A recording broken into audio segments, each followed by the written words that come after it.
kumakati yung puwet natin. Alright, time check tayo. Ay, hindi, run check. Nasa distance natin magwa 1 km pa lang. Yeah, so yun, jog walk lang tayo, slow run, kasi matagal-tagal din tayong hindi nakapag papawis ng ganitong activity. Ayan o, iwan ko lang kung nakikita nyo, check nyo, ayan. So yun, 0.99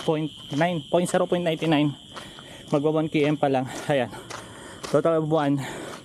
So syempre jog walk pa rin para pampapawis lang, saka dagdag stamina. Tama ba?